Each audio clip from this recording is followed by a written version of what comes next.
As the Hellenistic Successor Kingdoms spread, the encounter between Greek culture and Eastern indigenous populations informed a new kind of cultural milieu. An excellent case study for the Hellenization process is the site of Ai Khanoum in Achaia province in modern-day Afghanistan.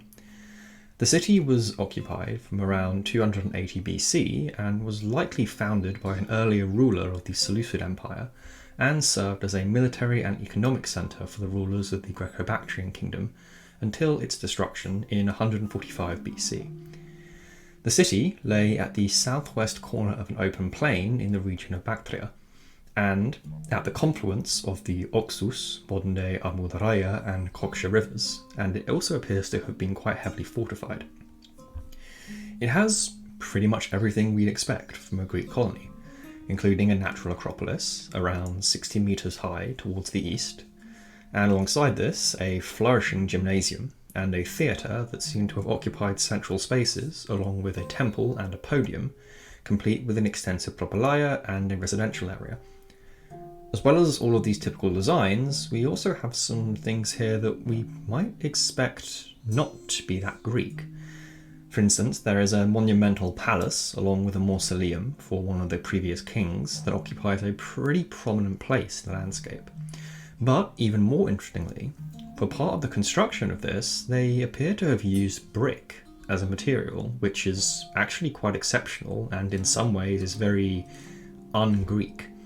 Although this might be better explained by the fact that it's located in Afghanistan, which is on the furthest edges of the known Greek world. They may just be using the natural resources they have available. Ai Khanoum's natural position between numerous rivers had the effect of setting it up as a kind of nexus point in the Bactrian region.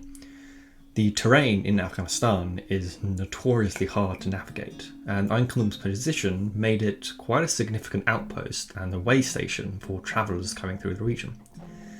This valuable position was not inherently Hellenistic, however. It seems, as far as we can tell, that Alexander simply took over a pre-existing trade network and series of local villages, and then added a layer of Greek culture over the top of the local Afghani, raising questions of how exactly the local sites changed and really to what extent.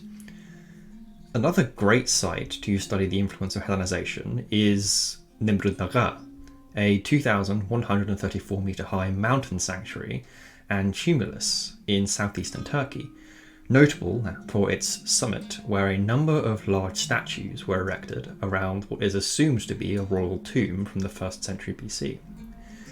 Like other Hellenistic tombs, Nimrut displays clear monumentality and pronounced visibility for a deceased king, notably Antiochus I of Komangye. His mountaintop sanctuary is flanked by huge statues that are 8 to 9 metres high of, well, himself, complete with 2 lions, 2 eagles, and various composite Greek and Iranian gods, such as Heracles, Antagnes, Eris, Zeus, Oramesendis, and Apollo Mithras Helios Hermes. Of all these deities, Heracles appears to have been incredibly popular among the Eastern Greek kingdoms, perhaps because of his myth lending itself towards syncretism with other local hero cults. When he was constructing this monumental pantheon, Antiochus drew heavily from local Parthian and Armenian traditions of religion in order to reinvigorate the religion of his ancestral dynasty.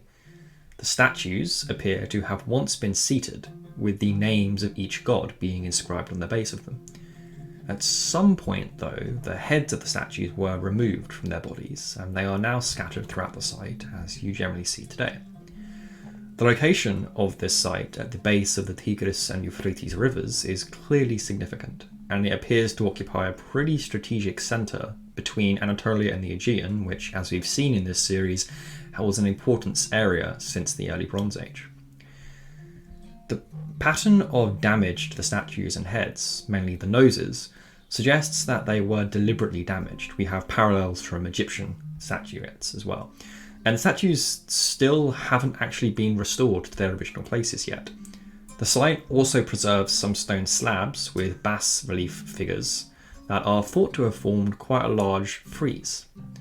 These stelae depict Antiochus's Greek and Persian ancestors, which are also found throughout the site. What's really interesting about them is that they appear to have Greek-style faces, but Persian-style clothing and hair, testifying to Antiochus's desire to revive his own native Persian traditions of Kamagene by merging the political and religious traditions of Cappadocia, Pontus, and Armenia. Alongside these statues, the western terrace of the area also contains quite a large slab with a lion showing an arrangement of stars and the planets Jupiter, Mercury, and Mars in the form of a chart of the sky that has been dated to the 7th of July, 62 BC. This may be an indication of when the construction began on this monument.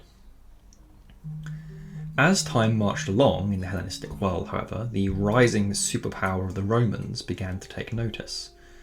The history of Roman occupation of Greece, however, spans nearly 200 years of continued effort on their part of trying to get Greece under imperial control, along with at least 3 wars.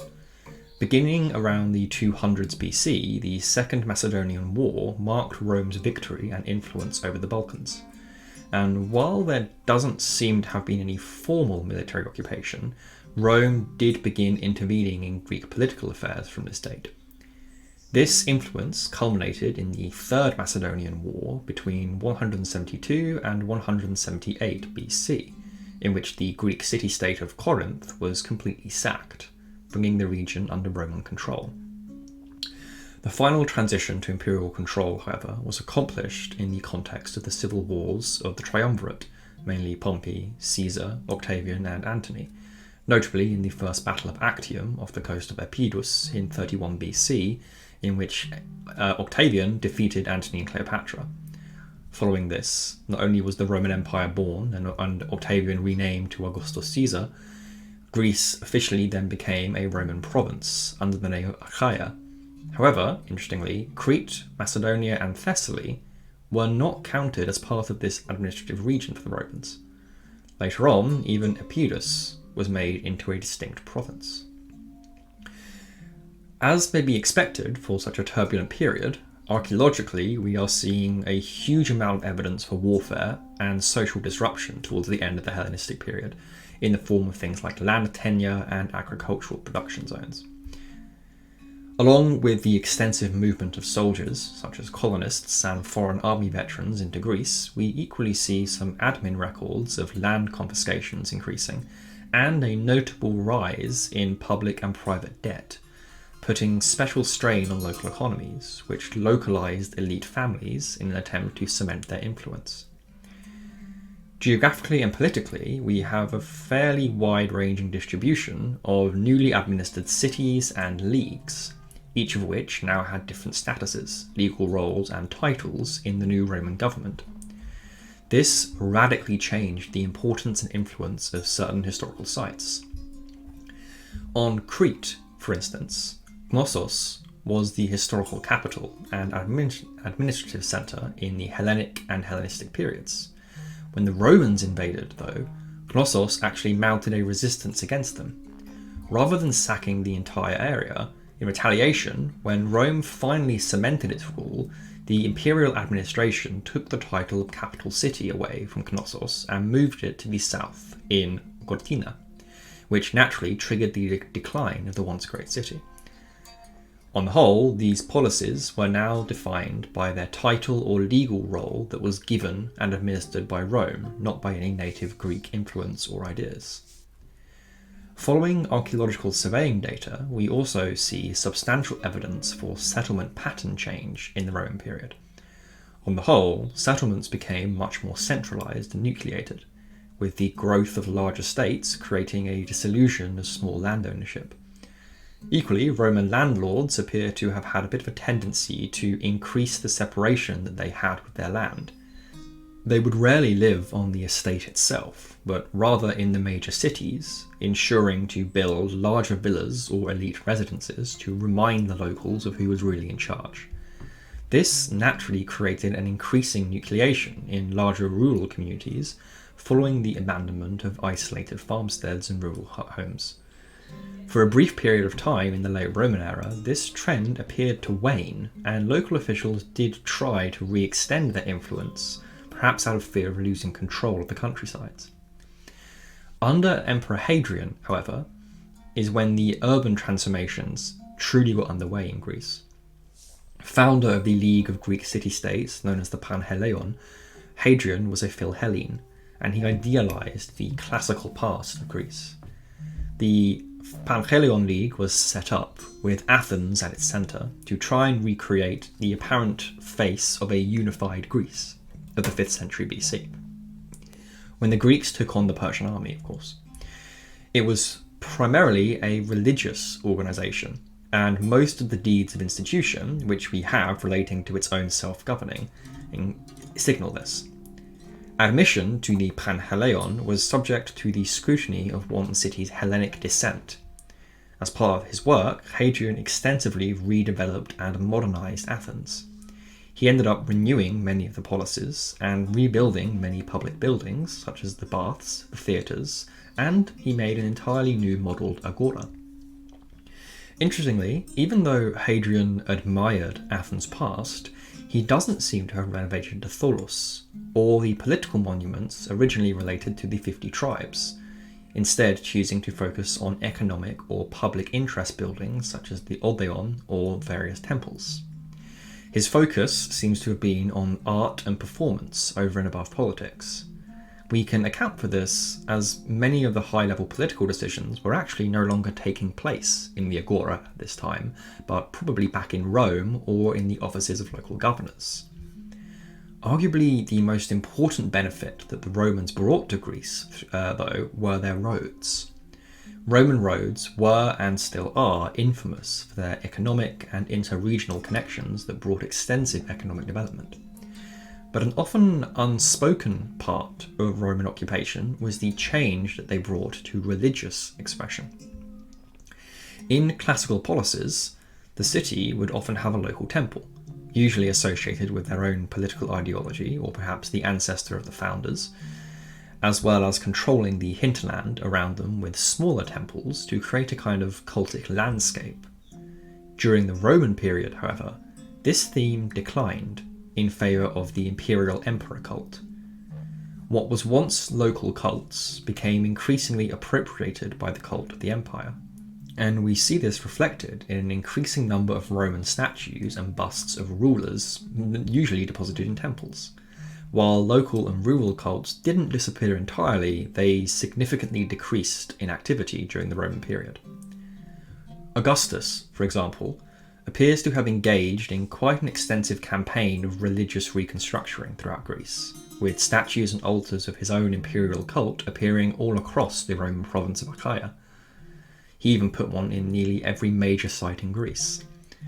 This kind of hybridization was not just felt on the religious, but the political level as well. One final good example of this is the famous Philopappos monument, still standing in Athens today, right outside the Acropolis.